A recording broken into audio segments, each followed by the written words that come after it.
Okay, those are the things that 1,000 Friends of Wisconsin are interested in. Again, we want to be that spear point. We want to be that leader.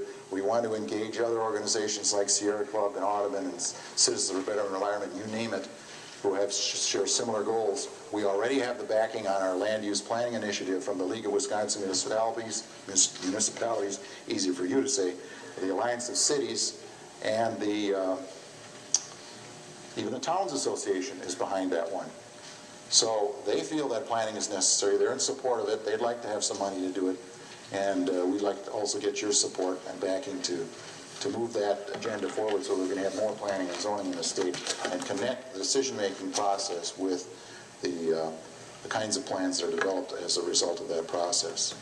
Recognition, several of us who sat on the Strategic Growth Task Force, in fact, it was the same day that we met with the staff of the governor and were given plaques and patted on the head and say, good job, see you later.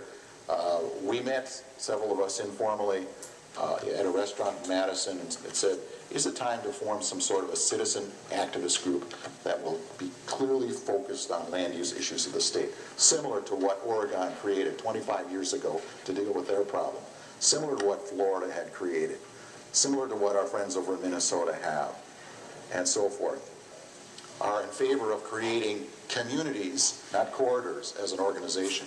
And that's what the Department of Transportation does, is create corridors along which there's a lot of development.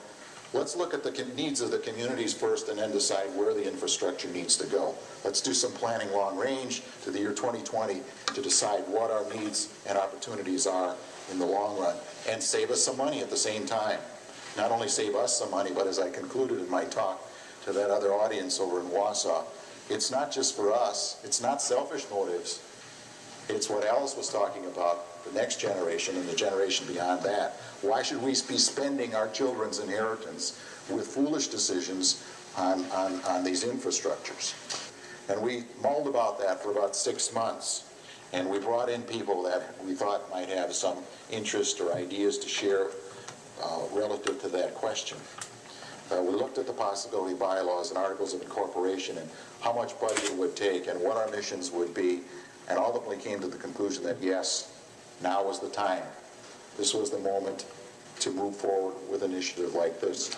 And if not for another reason than to keep the feet to the fire on what had already been started.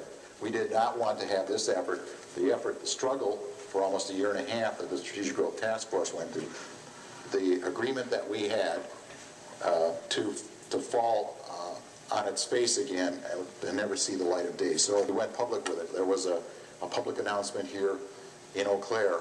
These were all outdoor ceremonies announcing the formation of 1,000 Friends of Wisconsin. One in Eau Claire. I did one on the top of Rib Mountain in Wausau. We had other people from our steering committee and board of directors do one in the Green Bay area.